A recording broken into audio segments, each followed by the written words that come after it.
Socrates. The only true wisdom consists in knowing that you know nothing. That's us, dude. Oh, yeah.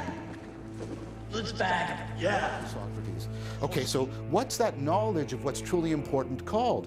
I guess that would be wisdom, Socrates. Oh, to find happiness, you must have first cultivated wisdom. Tell me how you... All we are is dust in the wind, dude.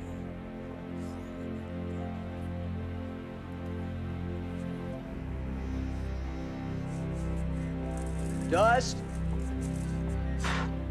wind, dude. How is Socrates within and without? How is he liminal? How is he monstrous?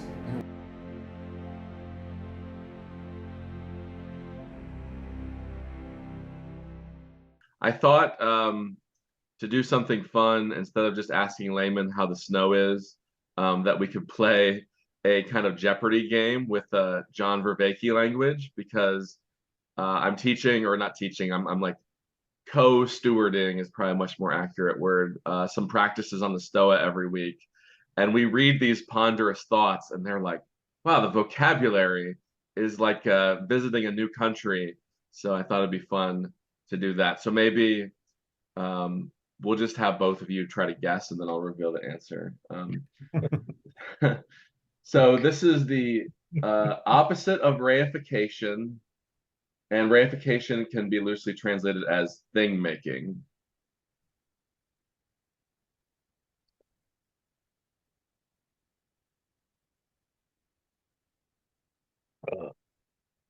It could be a phrase as well as just a word, just to be fair.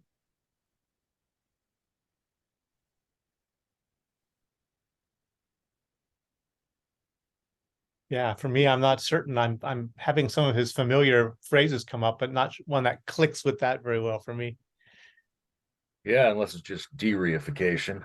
It's hard to know because there's so much interconnectivity in the definitions of the words. Yeah, so it's thinking of, Robert. It's no thingy thinking. No thingy thinking. Okay. Don't you dare reify. That's what my mother would always say when I was young. And I'm sorry. Yeah. A philosophical puzzle or seemingly insoluble impasse in an inquiry, often arising as a result of equally plausible yet inconsistent premises, i.e. a paradox. Aporia? Yep. Aporia. You don't need aporia to know aporia. Although that's not the mental image I get when I think of aporia. Oh, what's the mental image? Yeah. I get more like an evoked spaciousness comes up for me. You know, like you got the inconsistent premises, but it's not really an aporia until they like lock, and then this thing shows up and you got this additional option space. It's exactly that for me. It's this opening. It's this, yeah, a clearing kind of. Yeah, I always, when I feel aporia and I'm out for a walk, like the sky seems bigger and there's less definitions on things. It's like discovering a sky. Nice. Yeah. So there's three of these, the three non-propositional types of knowing. The other three P's, you mean? Alex Trebek wouldn't give any clues after reading the question. Participatory, procedural, perspectival.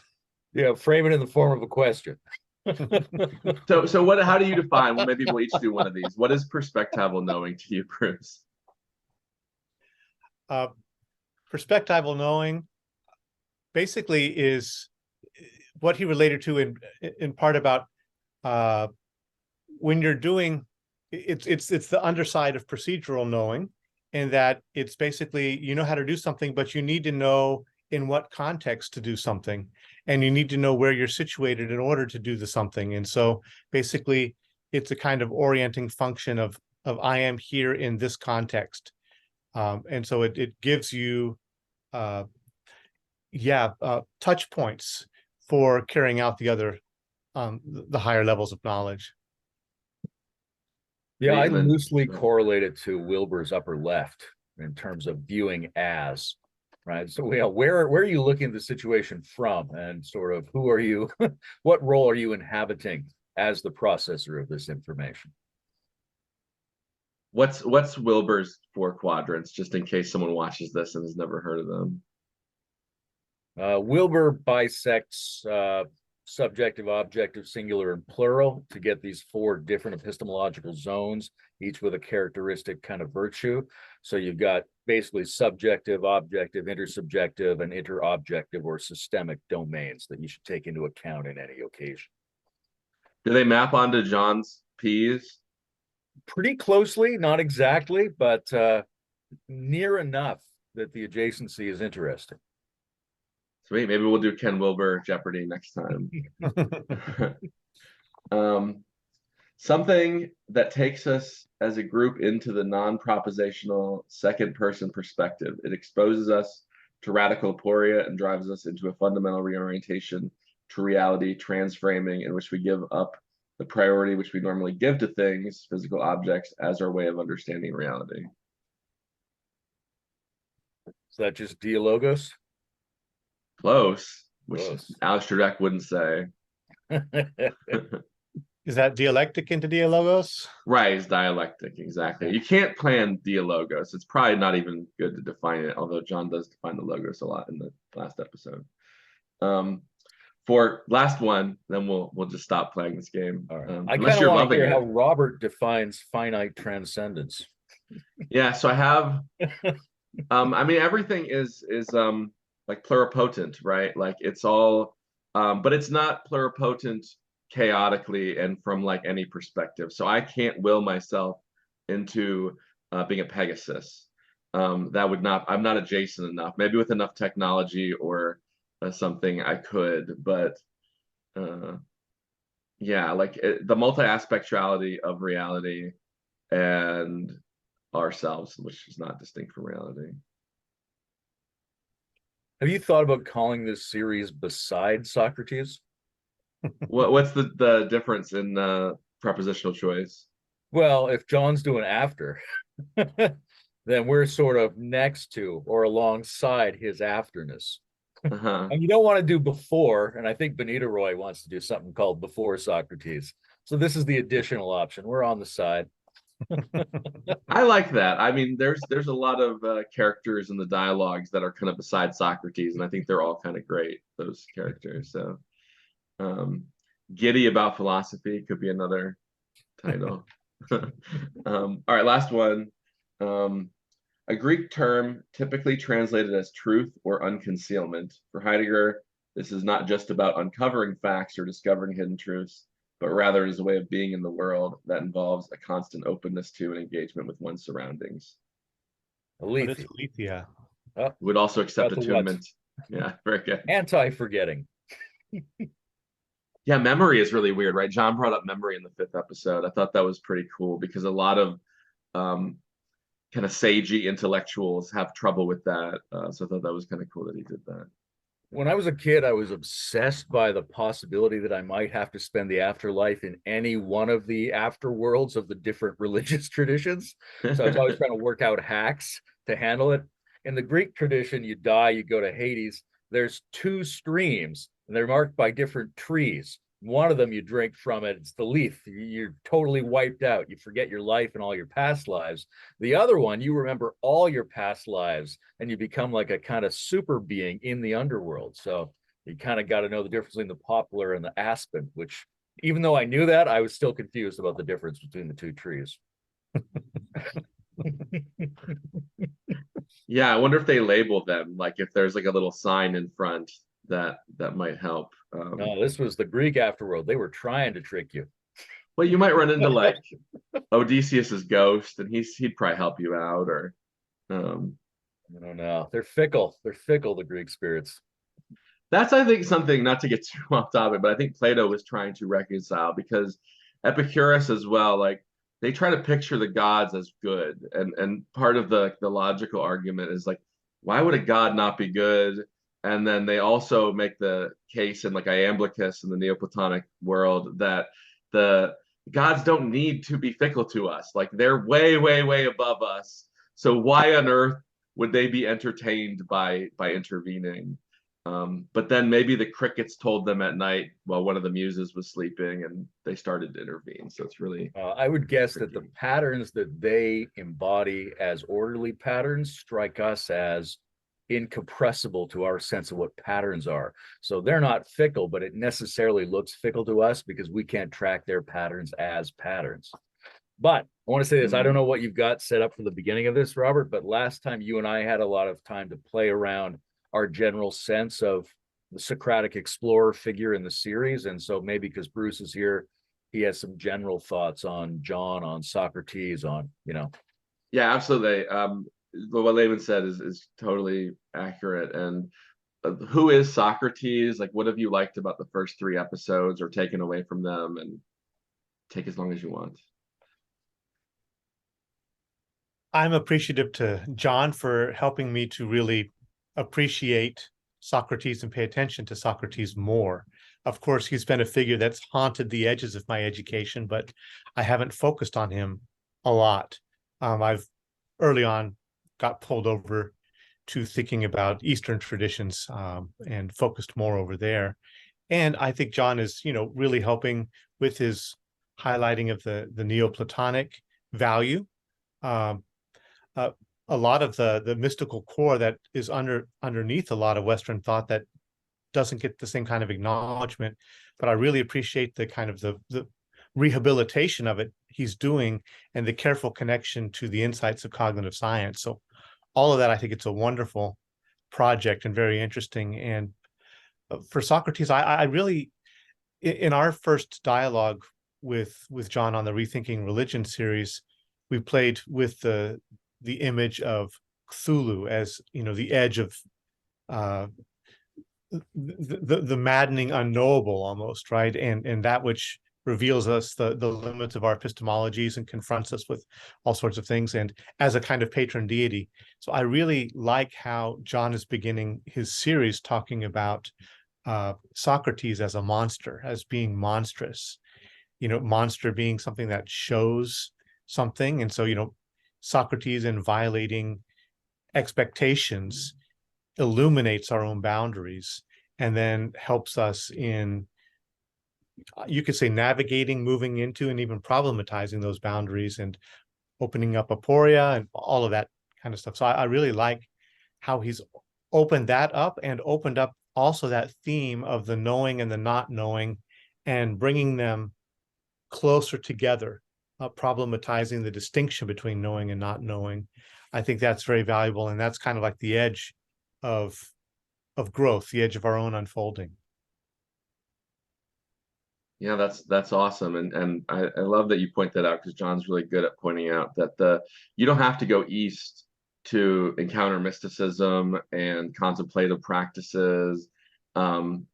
There's a really good book, I'm forgetting the name of the author, but she's writing about kind of as the colonists, colonial kind of people invade North and South America. They're like, what are you people doing?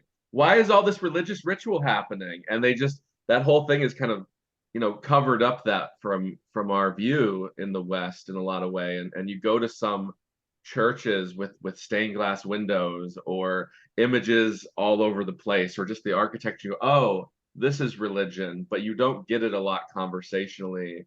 And orthopraxy is much less desirable than orthodoxy in our current world, but it wasn't in the Greek world. It's not like it's inevitably the way it is. Yeah, that's really cool, Bruce. Any other takeaways or things that you really liked about the first few episodes? I think it was in episode 3 when he did a pretty careful walkthrough of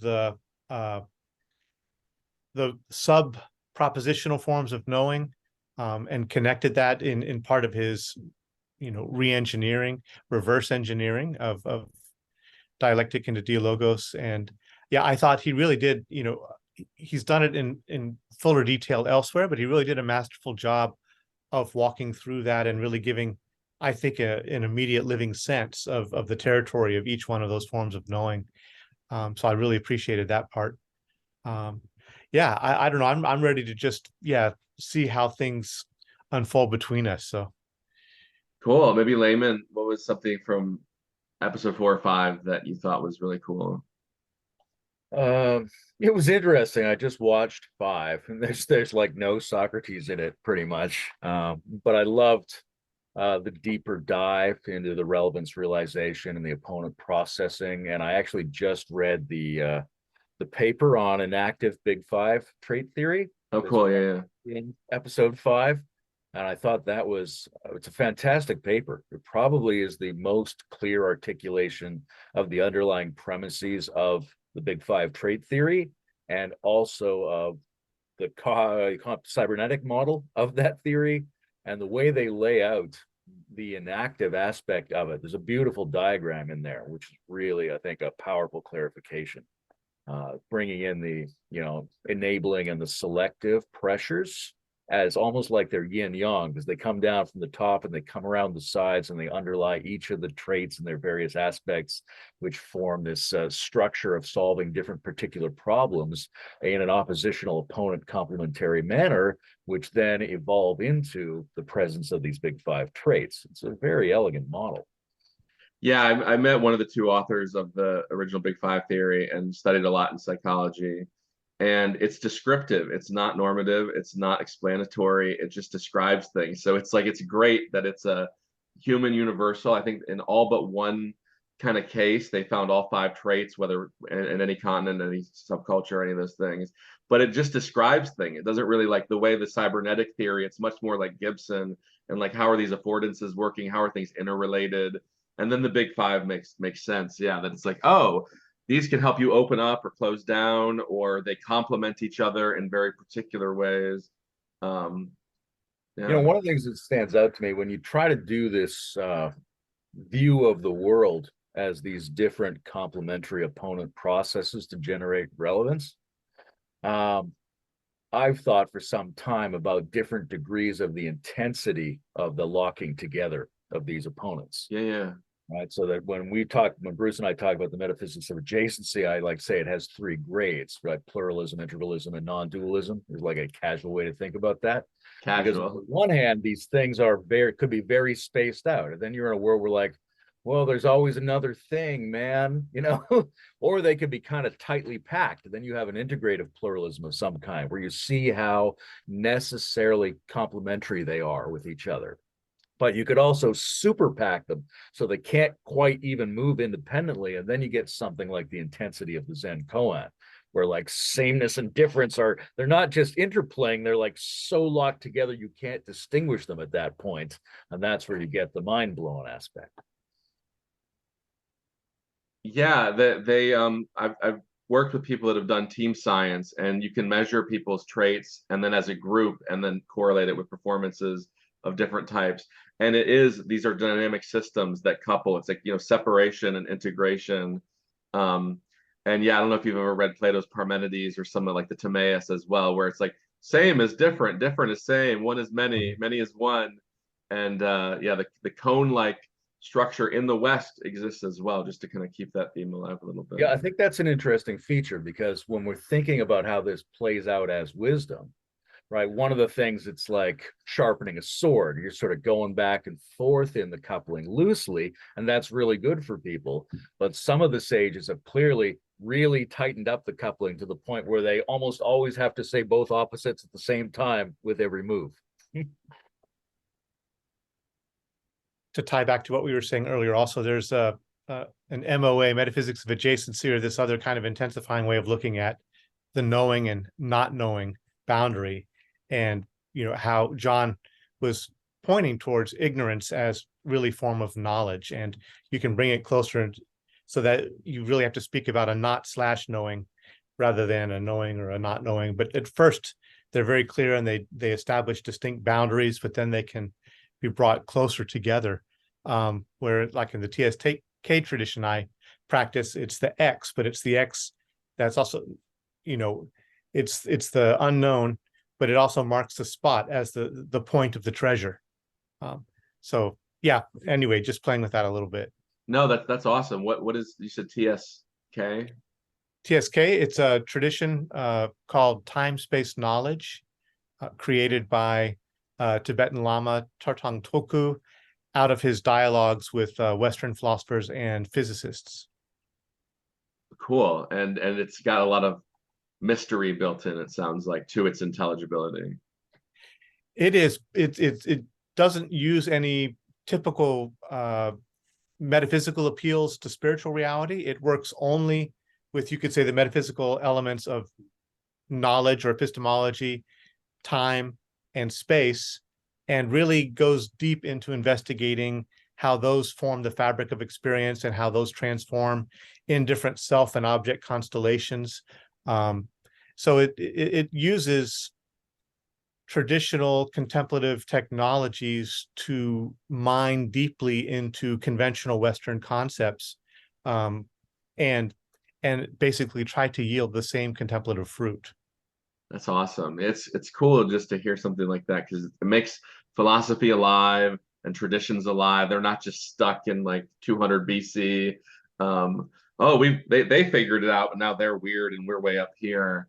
I mean, Gibson could have been a mystic, right? J.J. Gibson, if he didn't so choose to write cognitive science. And alchemy kind of is in the realm of what John talks about, despite it being like explicitly a theme in the videos. Like have you done, Bruce or Layman, the Neoplatonic hesychastic prayer that John does? I have not. I mean, it's been a light run through, but I didn't really put the time in. Well, it's cool, because if like that was day one of a cognitive science class, I would be either running for the door or like glued to my seat, because it's so interesting. It's really like looking at these levels of reality and go, okay, there is this churning non-conscious physics moving around, and then there is this kind of life-giving level of energy moving around, and then there is conscious beings with purposes and feelings moving around, and then there's even a no thing above that, and you start to, especially the language John uses, like it's interpenetrating. It's not like A causes B.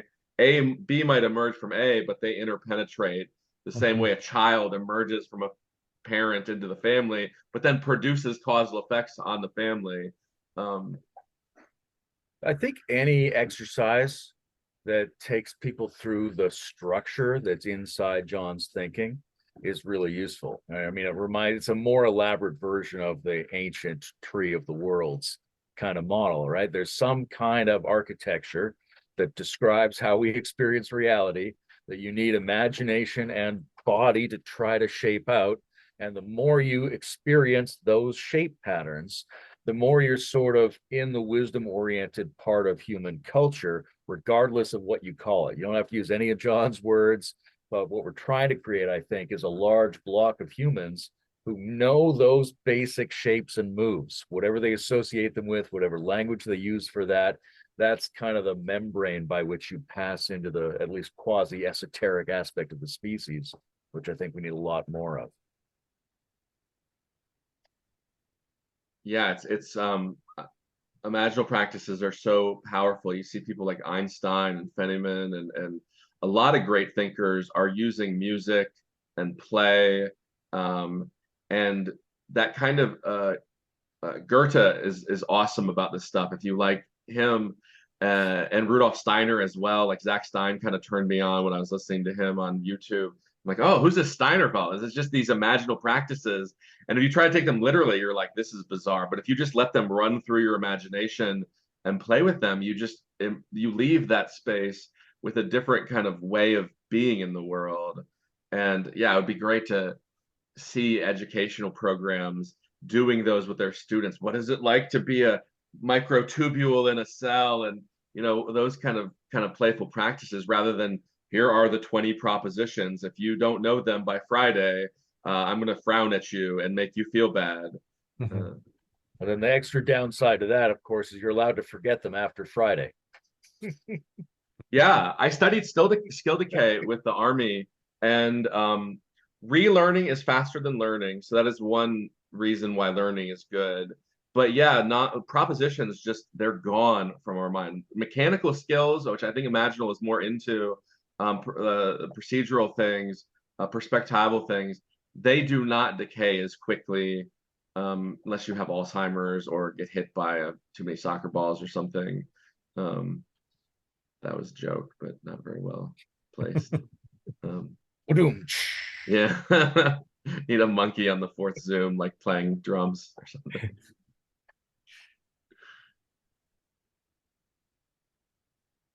One thing that's standing out for me in the emphasis on the between and Socrates as metaxu, I'm very interested in the philosophical theology of William Desmond and his metaxology. And he talks about that, being as univocal and equivocal and dialectical and then metaxological. And where for him, dialectic is the subsumption of the contrast into a fuller one, but metaxological is pointing towards an always already betweenness, even in the subsumption into the dialectical one, so that there's always this interrelationship and a field of affordances, an overdetermined field of affordances that he feels is important. And I really feel the way that John is unpacking the dialectic into dialogos and not losing sight of the thou and the second person, even in the dialectical selving act of bringing the opposites together into a unified whole, which could be like an act of selving into a one. He always keeps it open to the thou and to the dialectical communion. So I really have appreciated that element, and it made me start thinking about some other aspects of Desmond and what we've been exploring with John in terms of art and the role of creative symbology, imaginal figures in our thinking. Socrates is he's famously critical of poetry, right, and of tragedy, and of the mimetic arts. Saying that those are just copies of forms, and those can be deceptive, and yet the dialogues are basically poetic art forms full of figures, right? And so Desmond points to he gives them kind of like imaginal universals that are delivered to us by the dialogues, the cave, the sun, the winged soul, these different images that have had a life of their own through so many iterations of philosophical development in the West. So I was interested just in kind of looking at some of that territory a little bit, if it's of interest to you all. I liked you just described John as not losing sight of some of that stuff that's found in Desmond. I think that's a great phrasing because it goes along with the getting after Socrates and the kind of hunting and tracking thing. Because I think whether it's sort of the extreme pattern of continuously tacitly tracking the always already in between and therefore standing in a position of meta-optimal grip, or it's working with the imaginal archetypes and forms, it's fluid. It's always being renegotiated. You're never occupying a static, perfect position on that. So I think that's one of the things John's doing pretty well, is suggesting that you've always got to be moving in order to occupy that space. And certainly these particular types of forms are one of those things you have to stay in that kind of relation with. It's always updating itself. Yeah, there's a kind of debate between Aristotle and Plato. Aristotle makes models kind of these powers that lock down and just cause, and Plato has a much more dynamic interplay. They're not as deterministic as they must be in Aristotle. And there's a Neoplatonist in the 1800s, I think, Boyd, who also says, like, when you encounter a new person, a new form is born. And so there's a much more dynamic reality that they're participatory and maybe bigger than us, but they're also smaller than us. They have that kind of dual aspect to be both a top-down pattern but also something we can use to emerge with. And that metaxu idea and the aporia, those moments, they're not like deflating and destroying, they're both deflating and opening, or something like that. Where would you go as the next step of bringing up those imaginal archetypes of that aspect, Bruce? One thing that I was thinking of is what we've done around in the West around the cave. There's that whole cave archetype. And I think there's, with the Matrix and everything, that's really a popular theme in our world right now. And there are two movements, and we feel it in our kind of larger meta community, or this corner of the internet, where there are some who advocate for digging deeper beneath the cave, that we're in this realm of like this light and shadow and play and deception, but the path we need to follow is to dig deeper into the darkness beneath the cave. And others are saying, let's move towards the light. And there's a kind of tension between them, and a criticism between them for the limitations on either side, or the risks on either side. And I think in our pursuit of wisdom, I think, and maybe even thinking about the opponent, processing kind of fruitfulness of looking at both of those kinds of movements.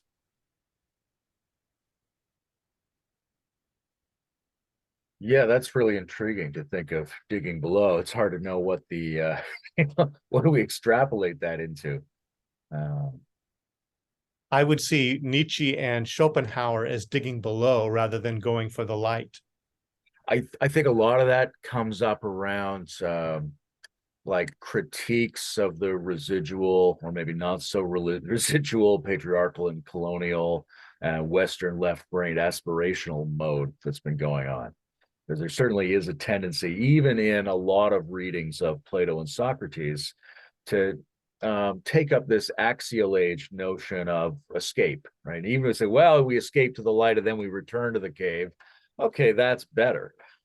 But what was it that made us think caves and darkness were inherently problematic and beneath us, and made us want to be escaping toward the light kinds of agents, right? So it's not that that's bad to escape toward the light, but we should question the motive, because maybe sink deeper into the darkness. There's a lot of nuances there that you don't even find if you exit the cave. I like that. If you just, someone unshackles you and you're just like, no, I'm going to stay here. I'm going to further explore, that shadow. It's telling me something. It's actually, I can make contact with it, and it'll also reveal things. And like, it reminds me of depth psychology, like more Jungian and post-Jungian than Freudian. And it can be terrifying to go into like the archetypal unconscious of a giant shark, or a nonsensical encounter with something. But if you start to do that enough, you'll start to see patterns. And if you can talk to people that have also done similar work, they can help you make sense of it, or give you ideas, or you can reject what they're saying. And like even when you invent, when you fail, you learn something. So yeah, that's a really kind of, and it does push against the Western desire to like travel somewhere. I heard a philosopher once say, like, the West is always trying to get somewhere. And it's like, oh yeah, I can just not try to get somewhere. That's also an option. Yeah, the kind of inner practice, we discussed it a little bit last time, Robert, the spiritual approach that Socrates claims in the symposium that he got from the priestess Diotima, right? It involves a kind of abstracting and refining of our qualities, of things we're attracted to, at higher and higher levels of inclusion and abstraction, until it ultimately includes everything. There's something a little bit too direct for some people about that approach, right? You might say, well, of course, there's these expansions, these abstractions, these refinements, but maybe we don't have to pay attention to that. Maybe we don't have to try to do that. Maybe that's the uninteresting side effect of getting more richness and nuance about the realms in which we find ourselves. If we keep finding more and more details in the in-between spaces of the cave, say, maybe it ends up being more and more like sunlight without trying to move toward the sun. Yeah, I love the relational kind of curiosity and just the idea of the other. You see this in like Byung-Chul Han and the people that he cites a lot. And getting to know, like, it's good to have an other that's radically different from you, that could be kind of harsh, and it does reveal about you as well as that other. And especially like with John's language of the really real, that's really real. Like that's a desire to know the real too, that isn't seduced by the wrong kind of good or something like that.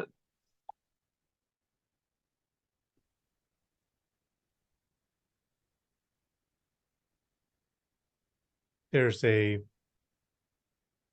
descent that is an ascent in some ways, where like Dante's Inferno gives us that. He couldn't just walk straight up, but the way to go up was actually to go down deeper and, towards, there's an opening into kind of the astonishment of being as being, the there-ness of being, which I think when you emerge up into the light, there is that confrontation with the sheer overmuch presence of things, right? That you need to adjust to, right? And but there's also going deeper into the darkness is like going deeper into perplexity. It can still have this kind of ultimately this dissolving function that opens you up into a new way of being. It's just maybe you could say it's more gradual. It's more corrosive than than illuminating, but it does open into potential still for that kind of subtle illumination that I think Layman was pointing to with the adjustment to the darkness. It has a therapeutic element to it as well. Like if we're thinking about how do we maximize our ability to inhabit the dynamic space of a meta-optimal grip by which we can be efficient across the multiple opponent processings. One way is to try to do that. But if our attempts to try to do that are distorted by shadow, by patterns that we've ostracized from our consciousness or from our feeling, then we may always fail and not know why. And we may, in fact, be successfully attempting to follow the procedure of accessing meta-optimal grip, and it keeps going awry because of something we didn't want to let ourselves sink into. That's what's so perplexing about people's relationships to Socrates in the dialogue. Alcibiades, when he comes into the symposium, he's like, Socrates, you're here again, because he is so drawn in to his presence and so frustrated by that presence in conflict with his own egoic desires, his own view of the world. And yeah, that's a really cool place to be if you can hold that kind of space, because it's incredibly real. Like if you can't just be all positive all the time, you need to be balancing it out. And if you're stuck, or if you're in a stuck culture that you don't want to just jump away from, then being comfortable with like, oh, what is it that draws me both towards and away from Donald Trump, or towards and away from that yoga class that I keep unconsciously avoiding but wanting to go to. And it's that non-logical thinking that you have to leap into to be kind of curious about that. John talks about explore and exploit in episode 5, which has a huge psychological literature history.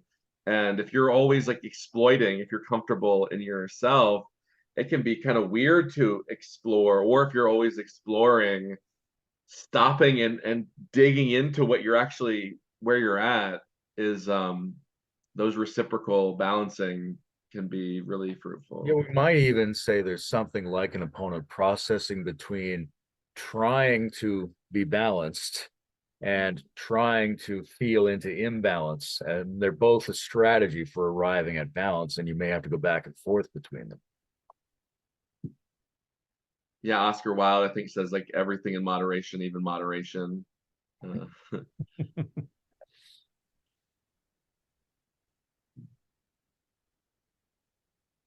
Is there more, Bruce, in this kind of part of the what we're talking about and what John was bringing up in the Metaxu monster opponent processing?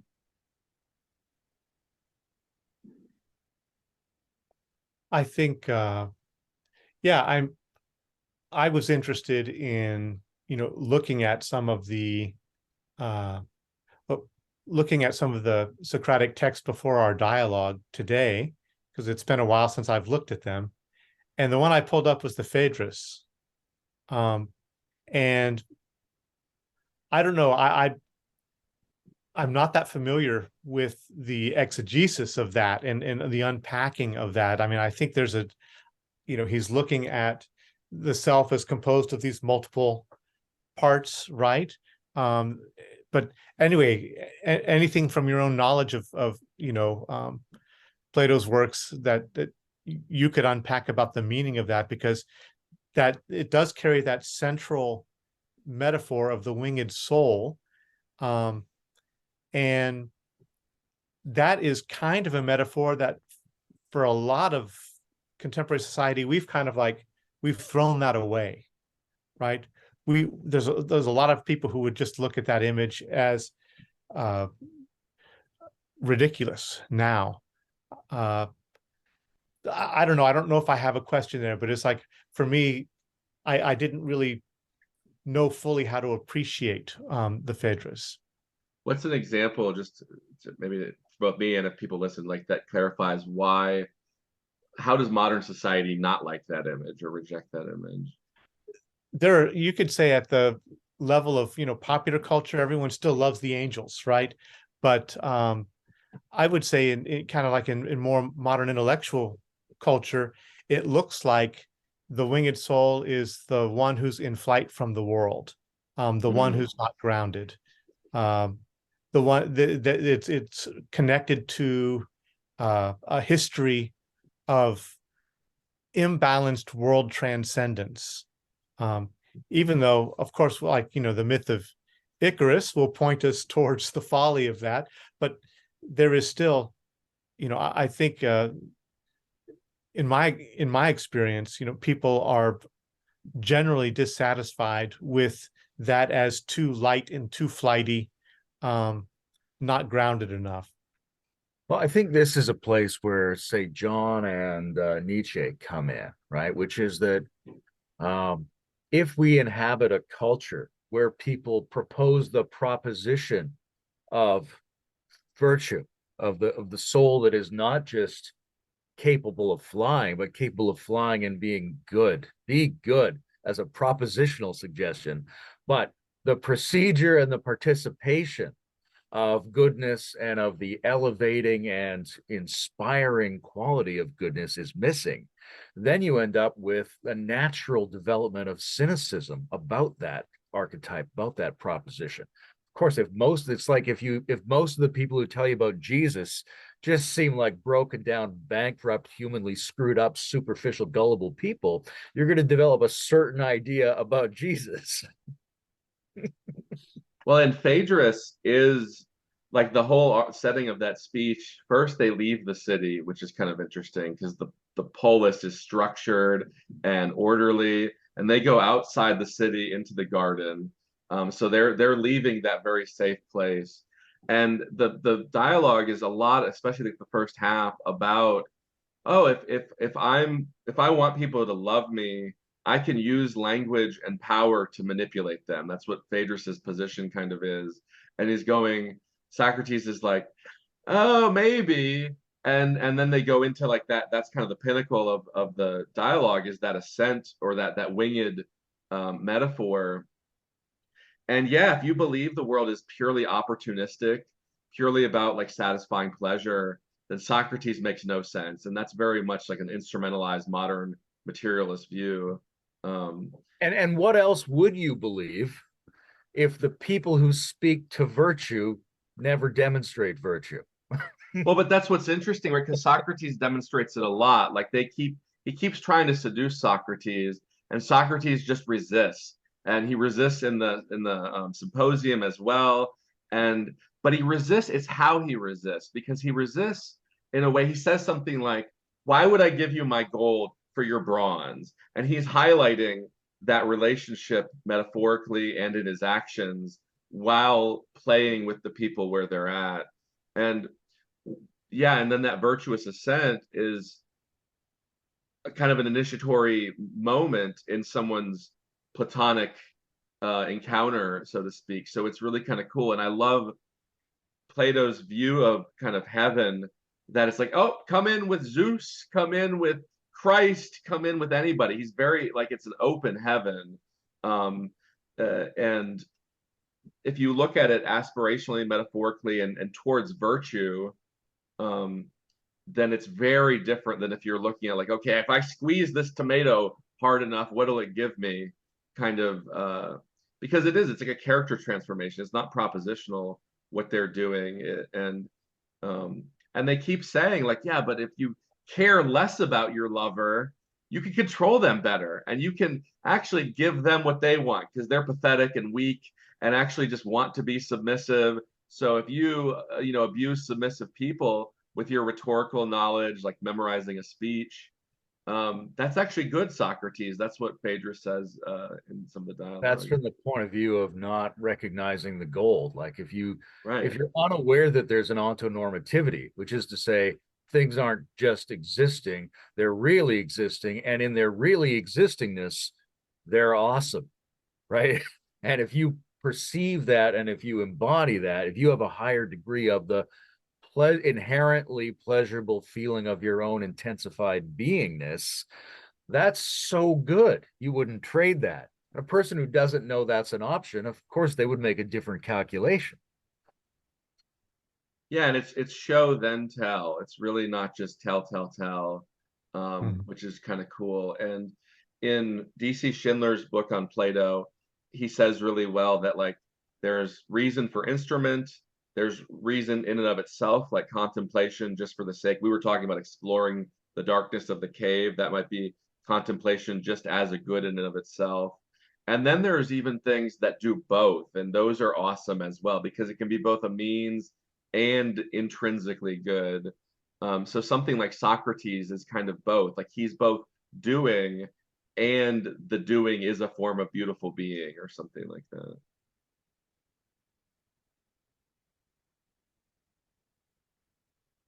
How does that land with you, Bruce? How's the Phaedrus? Is it still is it mysterious, or is it beautiful or ugly? For me, I can find ways to resonate with that image and metaphor, but I was just thinking about where it lands in popular culture typically nowadays, because there is such a cynicism that's present, or that, and there aren't very well clearly developed paths towards wisdom, which I think is something that John always brings up in his talks. If you want to learn this, where do you go? If you want to learn that, where do you go? If you want to learn wisdom, where do you go? Dead silence, because people don't really have those kinds of resources, for not universally, but a lot of us, in popular Western culture, don't have access to wisdom schools, those things that would teach us beyond the propositional delivery of a set of platitudes that never land and never convince and never transform, to paths of engaged practice. And so that's, I think it connects to one thing that I appreciated about the way that John opened up this discussion about, and you may have talked about this last time, I'm not sure, but about the lack of instructions for dialectic into dialogos, right? The lack of any clear definition of how you do the process, and instead you can only acquire it by immersion into it and exposure to those qualities to some extent. And I mean, that's a big challenge in our time, in that we don't really even institutionally have many structures that allow for that degree of self-exposure and internal processing and transformation, because it takes a certain kind of container to allow for that. So I think that's a real challenge. And one thing that I think is really valuable about what John is trying to do in terms of articulating a religion that's not a religion, replete with hopefully practices and rituals and forms of artistic expression that might provide a kind of immersive arena for acquisition of wisdom skills that is really pretty hard to find right now for many people. I like that. That's a good compliment to what I was saying about the natural, the anticipatable arising of Phaedric cynicism if you just hear it as a proposition and don't see it enacted. But even if you saw it enacted and you didn't see a pathway for yourself to get there, then a certain cynicism would arise in that. Although I think I would balance that a little bit with the sense that, you know, in Socrates' time, he was operating extra institutionally. That's true. And there's the, you know, the whole Joseph Campbell thing about, well, you enter the forest at the darkest point, right there. To do this particular kind of thing, there almost can't be a simplified, inviting path. But that said, we need a lot more people to be doing at least some of this. So we've got to be creating better bridges and infrastructures for that and institutionalizing at least some of it. Maybe automating some of it too. Yeah, it's interesting. I like that you guys talk about aesthetics. And I was reading Henry Corbin the last couple of days, and he talks about like there's no stories for us to inhabit. He was talking about the Muslim world in the Iranian kind of political chaos of the 80s and the 70s and the 60s. But it's just as true here. Like you have the opportunity to inhabit a video game story, a trashy celebrity story, like a fantasy pop culture movie. If you're really lucky, you have some good college teachers and you're open to them. And even like, yeah, it's so it's like Tom Teetham always says, and I love this, like you have to prepare yourself for God. And if there's no institutions to help you attune and get ready for living a more enchanted life, a more connected way of life, and adults that are exemplifying what friendship is like and what community service is like and what creativity is like, then you are in this kind of like nihilism where it's like, every time I participate, they say it'll be good. I don't experience the good. What do I do? And yeah, I think this is exactly what John is trying to do in a lot of this show. Like, hey, there is such a thing as wisdom. It's not just some, they're always making fun of Socrates for being in the clouds, the other poets of Athens at that time and shortly after. But it's like, I don't know, I'd rather be in Socrates' clouds than in like cynical suburbia, maybe. Going back to what was just said, comparing it to what you said, Robert, that's excellent, because we do need to institutionalize and maybe automate some of this process. But the actual pathway historically and humanly to get from where you are to where that stuff might be and bypass Phaedric cynicism is that you actually know people who are like that, right? That there's good people in your family, that you've run into people who might be wise, whether you've run into them through literature or in your life. That kind of social engagement is really the beginning of the pathway there. Yeah, I studied training and like it would come up sometimes, and I love the topic of intergenerational transfer and interinstitutional transfer, because if society was a big wise society, every time someone leaves and doesn't kind of share what they know, the net shrinks, like the resource shrinks. And if we're in this kind of depleted uranium form of a society, then people like John and systems that are emergent are way richer than trying to reinvent the wheel and start from scratch. It's one of John's great lessons from the first series is don't be a mono religion and try to just figure things out on your own, like get in a community or a community of communities. And like you were saying, I think really important, like even literature, like wise literature can help you inspire a love towards the good, or however you want to say it.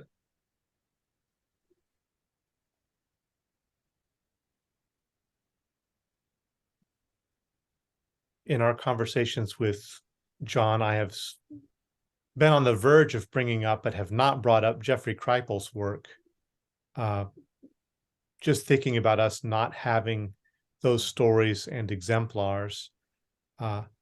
And in Jeffrey Kripal's work, and some others, they're revealing kind of the wisdom core at the root, but very occulted, but at the root of a lot of popular superhero kind of stories and the comic kind of stories, that actually the authors themselves were going through some pretty radically transformative experiences and trying to find ways to present and encapsulate them in a digestible form and in a kind of coded form. But he unpacks a lot of stories behind certain tropes that we find in contemporary literature and film, and he identifies these different he calls them mythemes that are running through kind of the stories that are getting repeated in our time. The mytheme of orientation or alienation, mutation, radiation, but all of these have both the kind of, you could say, the sci-fi or the fantasy elements to them that are surfacey, but each one of them actually has some significant depth. And so there's a lot of potential resource there if people could learn to reappreciate what's being presented. I have a class where I teach some of this, and it's always wonderful to find students find new wisdom in something that, like one student wrote a gorgeous paper on the Thundercats. He had grown up with the Thundercats and not appreciated them, but after learning about the 7 myth themes, he found so much life wisdom in them, and then began to wonder how much of that actually maybe impacted my own self-formation unconsciously. So I think that's kind of a call there, and interest there is, how can we look at what resources are already there, but maybe unappreciated for the roles that they could play in, Corban-like imaginal engagement and immersion and transformation. I really like that. It reminds me of something that I imaginally exapt from the Gurdjieff tradition, which, by the way, might as well be the Diotima tradition. Like, who knows where these esoteric lineages are going or coming from. But in the Gurdjieff tradition, there's this notion of finding fragments of influences from the esoteric aspect of humanity scattered within normal culture. Right? It's like you're finding slivers of magnets, and you find them, if you piece them together and they stick together, then you've got something like a makeshift magnet, and it can now pull you towards the great wisdom magnet. And that's certainly, for me as a kid, it was Paul Atreides holding his hand in the pain box. It was Luke Skywalker clearly trying to work out how you might move an object at a distance. Right. There were these moments in popular culture, often in science fiction, that my brain locked onto, and it became a little fragment. And these fragments networked together and became an orienting device of some kind, a compass or a magnet moving me in the direction of, who can explain that to me? Who can explain how I can do something like that? And a lot of that, I think, comes down to what we were saying before, is the relationship. Like, maybe without a Bruce Alderman, that Thundercat essay never gets written, right? John, maybe episode 4, I'm not sure, John's talking about Philia and Sophia and the way Logos interrelates Philia and Sophia. So there's a question about, if we have all these resources, like Kripal's saying, if the myth themes are all around us, scattered through the popular culture, what is it that prevents us from assembling them into a Sophia pattern? Well, some aspect of Philia is probably missing. You're in your home, in your educational situation, in your appreciation of broader culture, where are the relationships of trust that allow you to convert those myth themes into Sophia? Yeah, there's some good research. I reached out to the authors and they weren't keen on recording on YouTube, but these two kind of religious studies, cognitive science bented researchers wrote this awesome paper on how episodic memory transfers both into a person and out of a person in a situation faster and better than propositional. So it's like, I almost said Noah, but I think it's Moses comes down with the 10 commandments and they're still worshiping idols, right? Like even with this list of things, they screw up. But if you can get people to ritually enact the death of winter or the birth of spring, the Ring of the Nibelung is like a 3-day rock concert version of poetry where you're participating and attuning, and it's so cathartic and orienting that you're like, oh yeah, now I can live for 6 months and not be drawn into all this mediocrity and nonsense around me. Yeah, it's really, yeah, the finding the right stories and then not just reading them, but like reading them together or enacting them. And I loved, I've said this probably 4 or 5 times to Layman, I love that like he dresses up in some of his earliest recordings with John.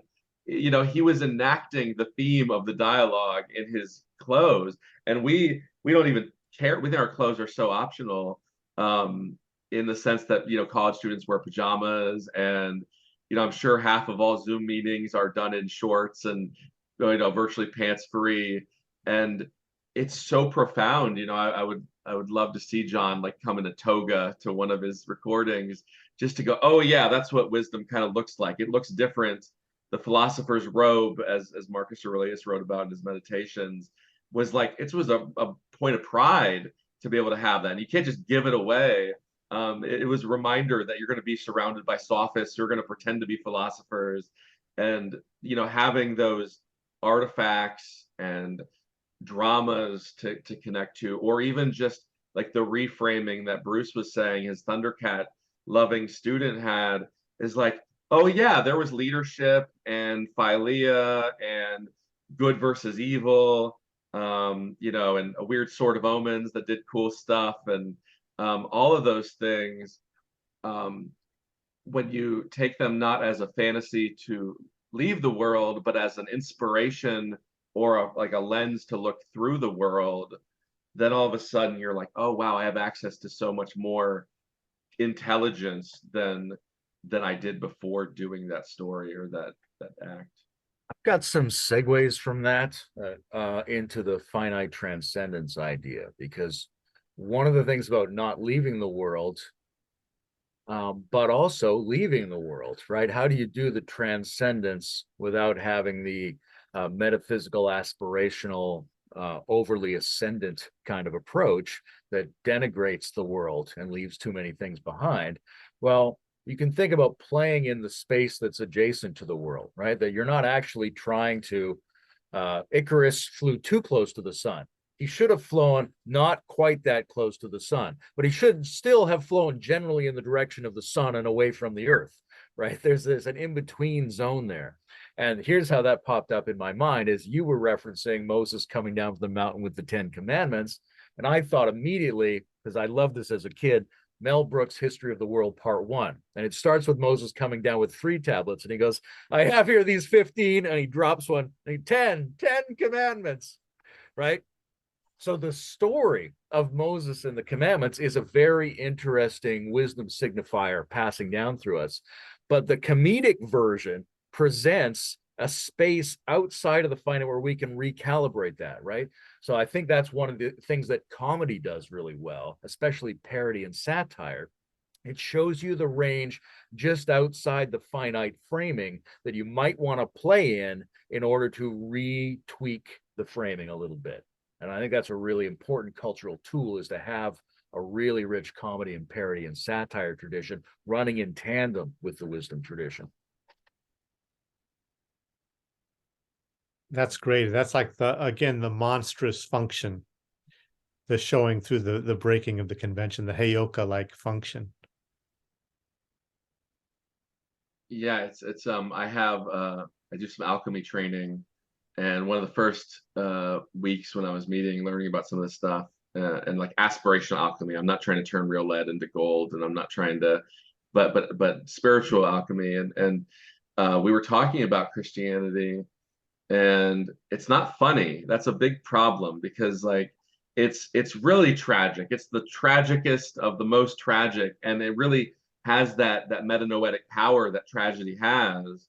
But like it'd be nice if like I don't know, Paul farted and Jesus smirked or something once in a while. I would just give that that because yeah, like you can in America where I live, I'll go to people and I'll like say something ironic and it just will pass right by people. They're so literally locked in.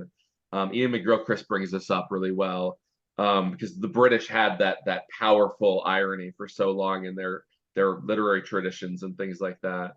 But yeah, the and it's fun to laugh. Like in fact, like part of alchemy training is when I would get way up in the clouds afterwards, like eat some like semi-healthy junk food and watch like office reruns, like comedy of some sort. And that does it reintroduces the ironic into your consciousness in a really healthy way.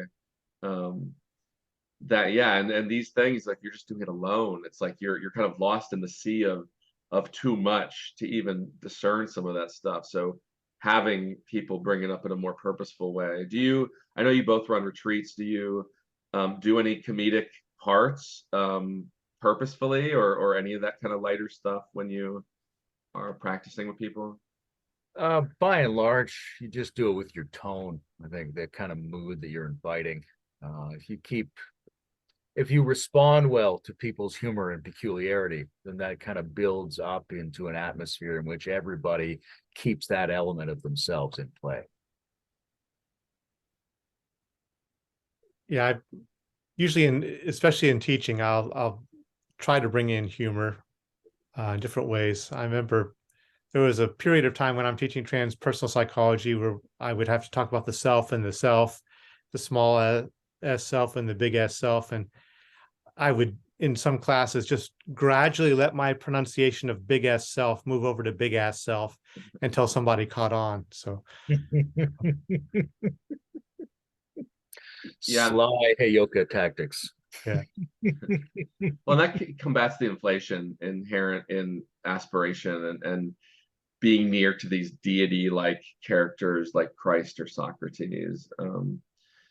Yeah, what else about, I didn't take a lot of notes on finite transcendence, but were there other parts that either of you kind of sprang forth or? Well, it comes really close to a lot of the work that Bruce and I do around, we call it adjacency, we call it anything else, but like, what are the edges? What are the boundary conditions that are optimal, right? How do you operate in that range where you can generate good frames but not get trapped in those good frames by constantly being available to the space whereby frames can be updated? But then also, what is reality like such that that is a better approximation of it than other kinds of metaphysical framings, right? So this is one of the things I like about the metaphysics of adjacency is at least the mind game of thinking, what is the fundamental ontological condition such that moving in and out of a boundary condition describes that ontology better than being in a boundary condition? That's very intriguing to me. Give me an example of that, maybe. I kind of get a feeling for what you're talking about. But... Well, just imagine that the world is not built out of things that have relationships, and those relationships can be closer or further apart. Imagine closer or further apartness is the building block out of which the things are made at each of the steps in the hierarchy, right? Imagine that in the beginning was not quiteness. That's a very peculiar thing, but it's a kind of a thing that comes very close to describing why finite transcendence would be a very good model of cognitive apprehension of reality, if that's what reality consisted of. Yeah, I'm thinking of like niche dynamics and the kind of Piagetian or Buddhist like opening up and constricting down and opening up and constricting down. And it's like, I have to act, so I need it to have some substance. but it's so multi-perspectival that I don't want to reify it into one thing. And then the kind of valuing of those three things, I don't know, becomes a way to be both flexible and act or something like that. There was something else. I mean, maybe Bruce has something to say about finite transcendence, but in the discussion around internalization and indwelling, it brought up an ambiguity for me that's often not addressed, although people live it out. So in internalization, you might do something like take on the perspective of the other's perspective on your perspective and grow in that interpersonal way. And indwelling, you might sort of inhabit the distributed intelligence making system of multiple perspectives that form your social community. And that is, on the one hand, an absolute intensification of your ability to make sense of the world and have agency, right? The distributed cognition is a way to amplify agency, and it's a way to gain wisdom because you access patterns of relevance realization that are outside of your individual experience, and then you can bring them back into your embodiment. However, you also access all of the delusions, all of the superficiality in the sense making that's common to the distributed network. And you have to have some means of warding that off. Now, comedy, as we were saying, is part of that.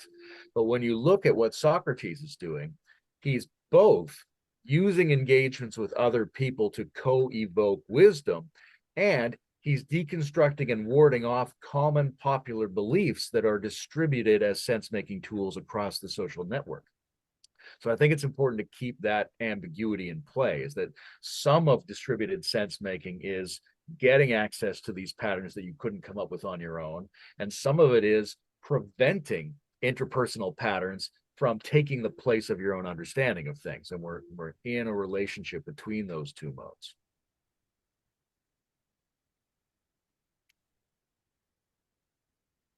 Yeah, I think that's where virtue and trust come in really deeply, and yeah, it's so easy to get trapped in a really bad group, right? Like that can what I remember John did a video a long time ago. It was like someone clipped it and it was like, you will lose friends when you get healthier or wiser or whatever you want to call it. And that, like, I think you embody this really well too, Layman, is being patient with people that you're trying to befriend or invite into like a wisdom community, and not just like having unrealistic expectations of their development without obviously inviting toxic behaviors or normalizing really bad things. It's another very interesting part of this conversation, especially if it leaves the propositional awesomeness that is people on YouTube and goes into the more worldly part of our existence. Yeah, Bruce, please share more if you have some. Help us to finitely transcend here. I was just, when I was thinking about the issue of finite transcendence, there's a lot of dimensions to it, but I think there's in a sense there's this bringing together again, like the knowing and the not knowing, and the finitude and transcendence getting entangled to some degree. I think about, for instance, I think it's Bruno Latour, talking about pulverized transcendence, where for him, the transcendent is now not just that one other realm above everything else, but that it's in and through every single thing. There's its own transcendence has been democratically distributed in and through all things, but without otherworlding them, right? It's something that happens in and as them, right? Desmond calls it, being an open hole. That's in the metaxu, right? But I was also thinking, Layman and I had a conversation on Hagelin's book, This Life, which really looks at how most of our spiritual transcendent values are only afforded by our limitation. And, if we weren't confronting mortality or the potential for loss, then the value of certain things that we do and we hold and we regard as good and beautiful actually vanishes, right? So there is that sense of bringing them more closely together that I think is really valuable in that. Yeah, I appreciate you bringing up Hagelin there, because the argument that meaning depends on finitude, that's really powerful, and most people don't consider it in that sense, because we've developed, as Nietzsche critiqued, this tendency to discuss the maximal form of meaning as if that were co-equal with infinite expanses, infinite durations, infinite intensities.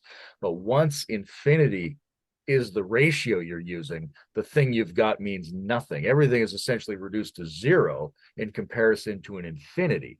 If you want to have anything, it has to be relative to affinity of some kind, right? So unless there's a limited amount, there is no meaning production. You can't have both of them. That's one of the reasons why it's worth critiquing the presence of infinities, in a certain sense of infinity, as being co-equal to nothingness, as being a form of nihilism cognitively slipped into our system. Yeah, Nishitani's the near side. Have you either of you read Religion and Nothingness? Yeah, like when he's talking about, like, if these Westerners would just look at the near side for the good, they would transcend their nihilism so much quicker. And like I like that too about John's approach of like Tai Chi and other people. It's not just in your communion upward with some like I like the way you said it, maximally infinite thing. But if you can find again, Goethe is good at this, an acorn is going to produce a tree. Like very small and very tangible things are where autopoiesis happens, of where transcendence. And the Greeks and the Romans used to do this really well with like Ovid's Metamorphosis, and a lot of that was very alive in their kind of worldviews. And our metamorphic capacity to appreciate that kind of stuff is only in, well, when you die, you'll find these two trees and drink from the right one, or there'll be a big gate and someone will talk to you there.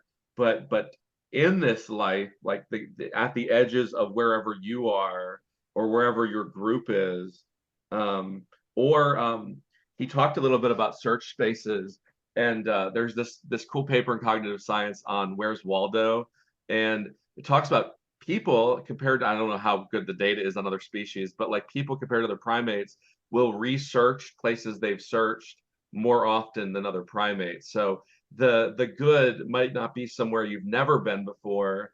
It might be somewhere you looked, framed as irrelevant, and haven't checked again. And if you go check again, like your problems or your relationships or something in your everyday life, you go, oh wow, the everyday world is pretty awesome too. It's not just on the cushion or in a fantasy or something like that. It's actually something, Bruce, I want to focus on when I talk to Andrew Cohen about his book, which is this sense of, the story of the king who has to punish his son with the boulder. But he doesn't want to kill his son, so he pulverizes the boulder essentially and pelts him with all the pieces. And the scale differential means his son isn't killed. So it's really nice, and this is what I favor, is the kind of transcendence that is distributed through all of the forms. However, the old-fashioned model, which is that unless the boulder crushes you, right? Unless your mind is completely blown, unless you are killed to this world, you can't be installed in the transcendence. It's really uncertain what the significance of that is, because it played such a role in the traditional descriptions, and it seems to have characterized the temperament of so many of the people we point to as the realizers. That, do we need something radical? Is the intensity of that killing necessary, or was that always something peculiar, and really the normative form is the pulverized transcendence? Yeah, both. I'm not sure Yeah. Socrates viewers are following us at this point. No. You're saying like what amount of ritual or attempt to change, like intensity is almost always a part of ritual transformation, but it can be so intense that it like what was that movie Sunshine, where they get so close to the sun that the guy gets blasted, or Icarus we've talked about already. And it's like you don't want a society of people that have been blasted, because then they can't function. So Tim Ferriss talks sometimes about like the minimal effective dose, and it's not be lazy, right? You don't want to misconstrue it as like, oh, whatever goes, relativism to the extreme of my spiritual life. But like, what is a kind of path that's transformative yet not like soul demolishing? For sure. Yeah, I do think it's a good question, because I think in looking only for little micro transcendences, it can play into spiritual bypassing and other kinds of things, where you're entertaining yourself, but you're not actually really getting into the roots of what holds your structure in place. So I do think there's some modulation there needed. For me, in my early youth and spiritual development, the idea of being killed was a recurrent theme in my poetry, of like, not of a suicidal wish, but of being broken open, of really, because I had in my youth confronted a lot of death and loss. And so for me, I really felt that there was something opening in that kind of shattering.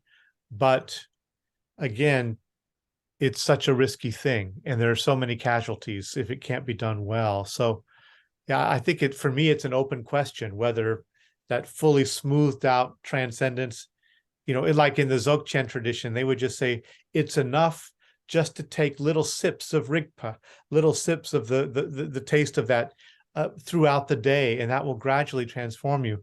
But I don't know. To me, it's still an open question.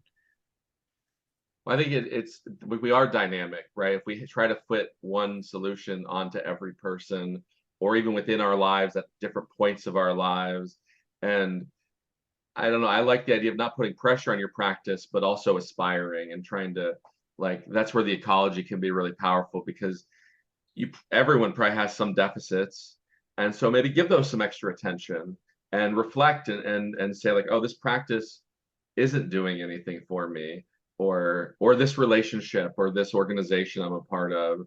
And it's not like, I mean, there are some people that are really lucky that go, oh, I found what my tradition is and my way of life, and it's been really kind of smooth all the time. But in the kind of modern world, I think that's going to be way less likely, because you get connected to a lot of the organizations that exist as options. They're just not going to be great, or even within like the liminal web, there's a lot of people figuring themselves out too. And if you kind of gurufy someone that's like lost or in transition, it's such a complex web. Yeah, these are great kind of just points to ponder based on a lot of the relevance realization, sapiential desires and aspects of ourself that John's bringing up in these episodes. Well, that social thing, who do you turn to, and what might you get trapped in? I'd love to piggyback off that and jump back to the indwelling question, because the sense of knowing through others is really ambiguous. It's got a particular significance, I think, in the developmental and integral communities that Bruce and I are very well versed in, because you might have a system where you're trying to get people to more fully embody the virtues of modern civilization and the kinds of normatized formal operational cognition that would go along with that. And you have to, in that system, rely on a lot of other people to do all the work for you, right? I didn't check to see that the earth was round. That has to be something that I know through and with others. However, where is the threshold at which my knowledge of the roundness of the earth is merely something that we've heard, And therefore, I'm not really a participant in that social indwelling sense-making network. I'm essentially a participant in a previous, more simplistic network that just depends on authorities and belief. I'm not actually participating in the rational modern world. I'm just taking it as something we all say. So there's a very delicate threshold between how distributed sense making and knowing through others can function to pull us up together, and where it might actually keep us down and sound almost the same.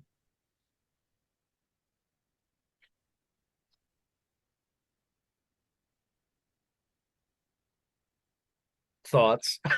No, I'm just soaking in the aporia. I love that. I just want to like not have a thought on that and soak it in, because it sounds profound, right? It sounds like it is like the first and the third person part. Like if you're in that third person belief science system, it's very powerful, right? Napoleon was able to use that to dominate the world. The United States government and modern science use that kind of model, but it alienates us too, right? Like if you're not an important node in that, or you're not a lot of different things, then yeah, it's very modern. You know, I like that you use that word in your description. What do you tell me more about this, Bruce? If you guys talk about this a lot, I'd love to see how that relates, especially to relevance realization and orientation, and you know, the conflicting with the primordiality of our being, or something like that. John talked about the primordial a lot. I mean, one of the implications of that, of course, is that our society may not be adequately producing enough people that can, in time of crisis, regenerate this society, right? Because we may not be training people who actually can do the things that helped us to arrive at the knowledge that established this form of society. We have people who've heard about it and who've memorized some things, but function at a much simpler level. And so they really haven't deeply made it part of their own salience landscape. You know, in a sense, in an embodied sense, that's something that they've embodied and actually can enact. It's just the surface decoration or coloring. We've learned to speak in this way, or we've learned to acknowledge certain things purely propositional, without any deeper layer of a sense of having a true perspective on why this is so, what it points to, or any procedural knowing about how to reenact it. So, you know, a wisdom culture must be wise enough to know, you know, that that it's built on certain very fundamental skills, and not only sets of propositions. And I think we're getting in danger of an educational system that, for more and more, is trying to push people through by mainly a thin skimming of the propositional and being able to reproduce the propositional, without actually the deeper transformative work of the other, where the people can actually reliably reproduce some of the deepest features of the society. So I think, you know, a wisdom culture not only pointing towards virtues and things, but even just pointing towards learning to embody already where we are, rather than just, you know, shallowly mirror it. So I'm kind of restating what Layman had just said.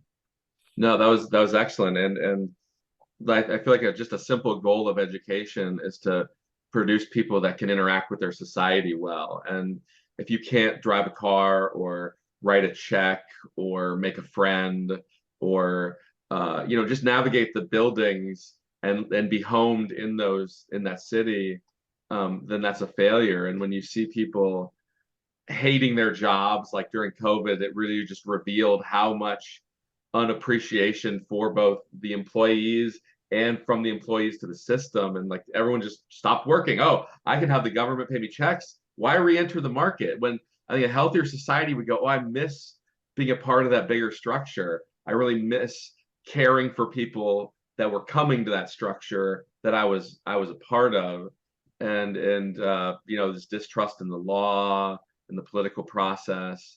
Those are symptoms of what you're saying. It's like people aren't feeling, they're not co-identifying with those parts of their society, and they don't know how to inhabit those roles in a like healthy, self-regulating manner. And John is kind of outside of the ecologies of organizations. Like he's learning that. I think that's part of some of the growth that the Vervaeke Foundation and the Respond stuff are trying to have, is like, how can organizations interact with all these people that are attracted to work like his?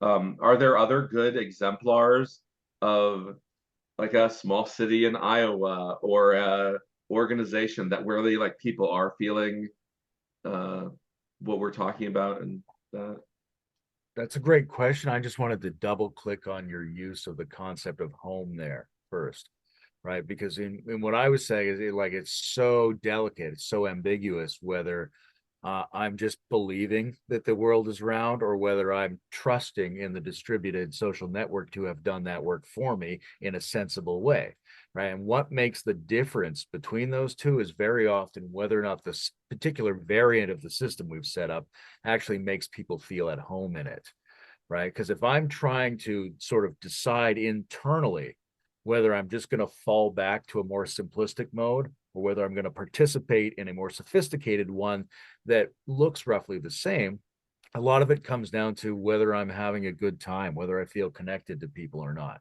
right? If my inhabitation of the modern world sucks, then I might as well opt every time for becoming a flat earther again, right? Because within the conceptual propositional structure, it's very ambiguous. I could go either way. People told me the world is round, I trust them and it works and it's smart, or people told me the world is round and I'm just being gullible. And a very fine edge, but I might choose between those two depending on whether I feel at home in this civilization or whether I constantly feel distressed and ostracized by my functioning within these institutions and within these frameworks.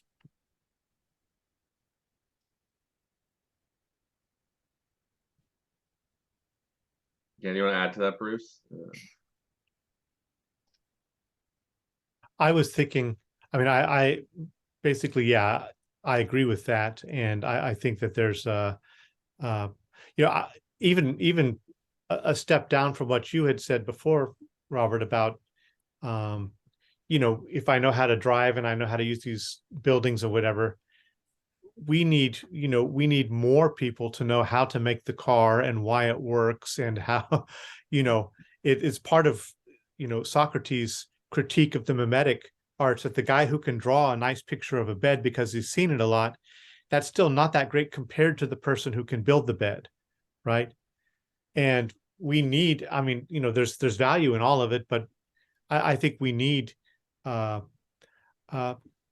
obviously, you know, this is nothing profound or different to say, but we need the people who can reproduce the very structures, not only know how to navigate them. And I don't know that we're doing a really good enough job, which is maybe why, for instance, we're kind of lagging other parts of the world right now in our performance. And yeah, so that's one thing about that. And then I was just, on the other hand, thinking about maybe institutions that embody that, and they're not that easy to find, really. I mean, I can look at small examples, but I know of it, that they're not having a very global impact at this point. You know, like I'm involved with a group called the Center for Creative Inquiry. I love what they're doing, but the impact is a few hundred people, right? So it's not, you know, I don't have many examples of something like that working at scale. Yeah, we actually mock those builders in our society. I've tutored a lot of young people, and I remember this young person who their father was incredibly rich, but he made his money owning a lot of kind of like fast food, like gas station, grocery store kind of places. And everyone else in these classes, her other rich friends, were like lawyers and doctors and professors, and like I was like, no, that's awesome. Like he knows how to do something. That's really cool that he sat on the ground and managed one and then figured it out and then could replicate that from his first person and was actually contributing to like hundreds or thousands of people's day-to-day lives. But she felt ashamed of it because it wasn't like these more intellectual things. And it's like, I remember a similar thing in high school. They had this bus that would show up on Wednesdays, and all these students would fill into it and go to another school, and they'd learn tech and hair cutting and cooking. And again, like there was a little bit of shame and look down uponness of those kind of things, when that's how food gets made. That's how roads get made. And ironically, or maybe not ironically, those types of people have less mental health issues than the information processors and the accountants and the, oh, I'm just handling propositions all day. So yeah, that's really beautiful. And there's a danger in even Platonic kind of erudite, elitist kind of point of view that's like, no, get your hands dirty, play, like fix the bridge on your street or whatever, and get a little muck on your hands, and then those hands have procedural knowing. And you know, in the 70s you have the trope of the young guy working on his car with his dad, and that's gone. That's virtually like the idea of like, no, I play video games in an alternate reality, and then I read a lot and I go learn things abstractly.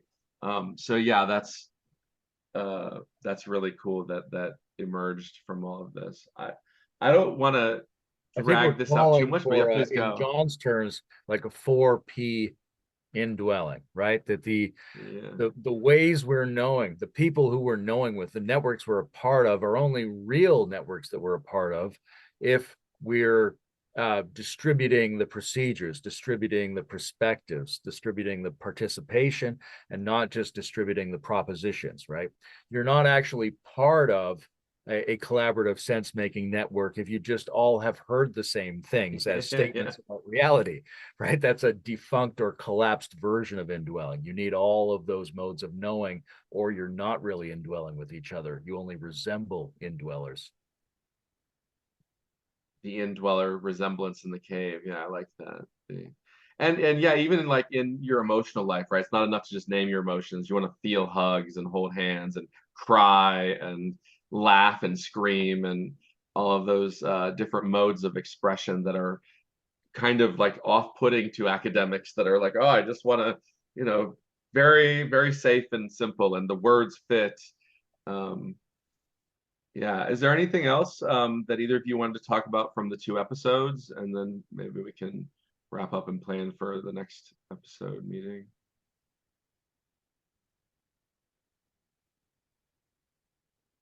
I think there's a lot more to be said about the different ways of conceptualizing meta-optimal grip. You know, somebody who comes out of a body tradition like martial arts would be like, why are we calling it meta-optimal grip? Let's just say poise, or, you know, something like that. And there's a way in which it's a style, there's a way in which it's a position, there's a way in which it's a mood.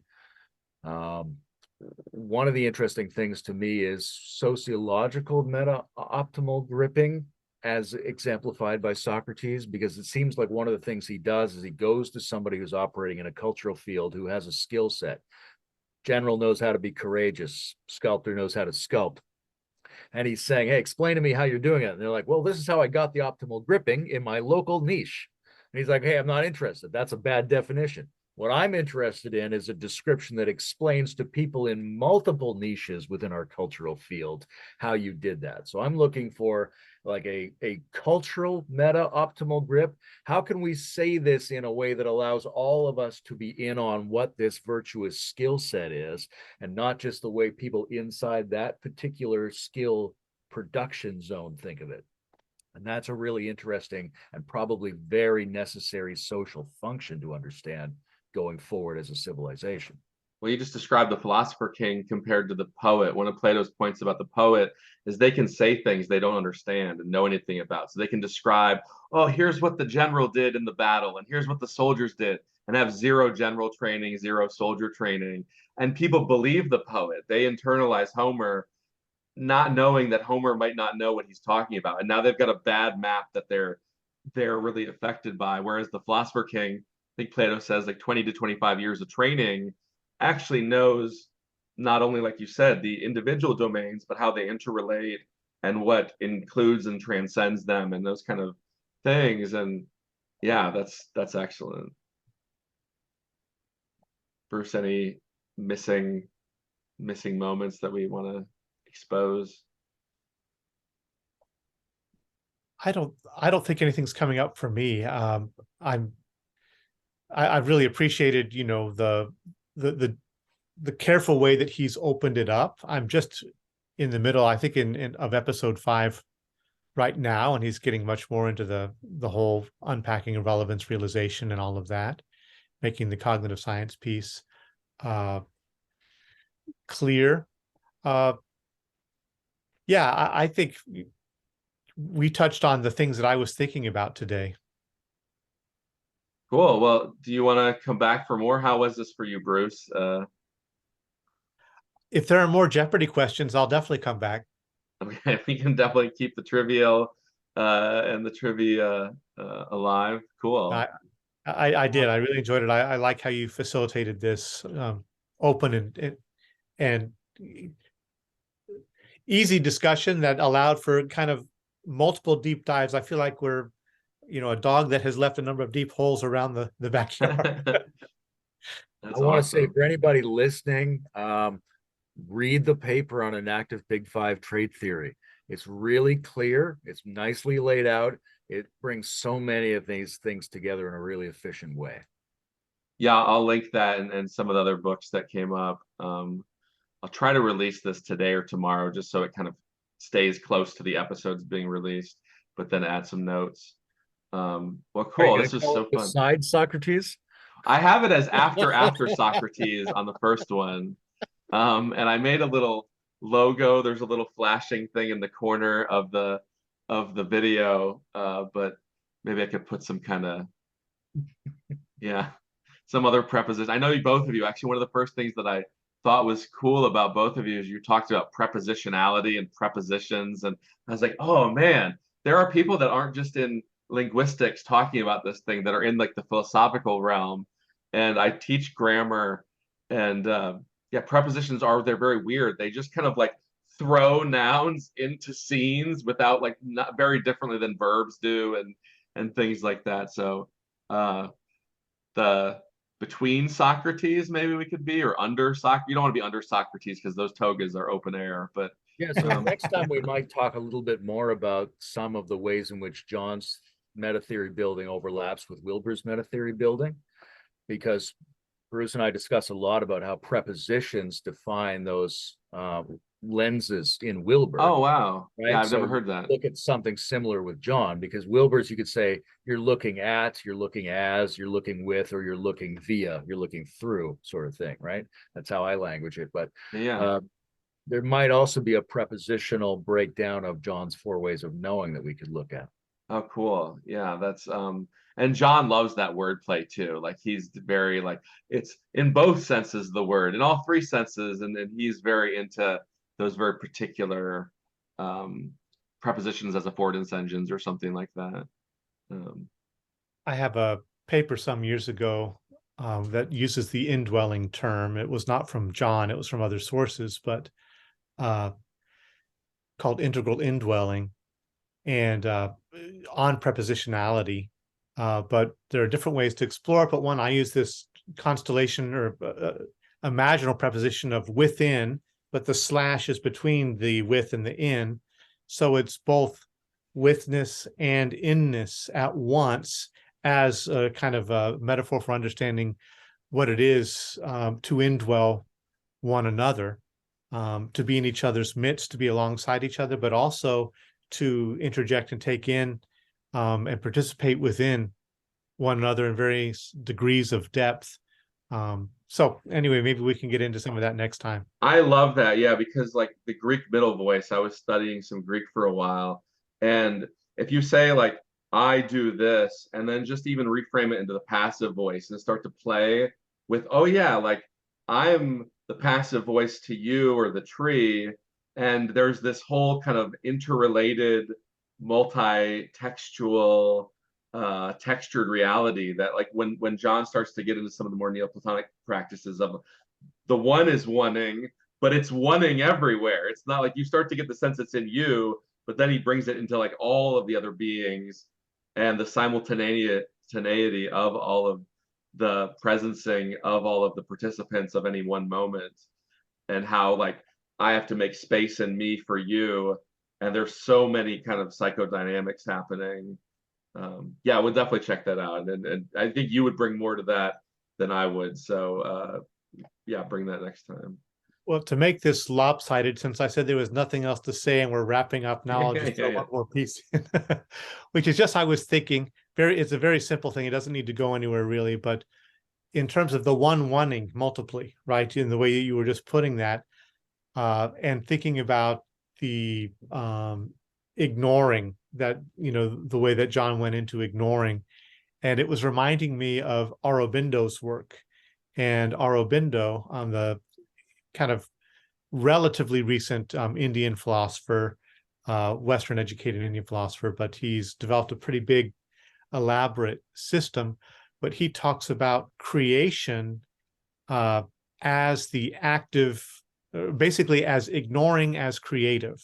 There's creative ignoring, where the one, Brahman, through deliberate acts of ignoring, establishes fields of individual relevance, where Brahman remains aware of all of the individuals, but all of the ones where he establishes boundaries of ignoring is where the multiplicity emerges, right? So I mean, we don't have to take it at the metaphysical level, but there's this dynamic play that the ignoring is creative and generative. It's not only again, it's bringing together that knowing and the not knowing in closer proximity, and to look at it as both not an absence, but as affording a presencing.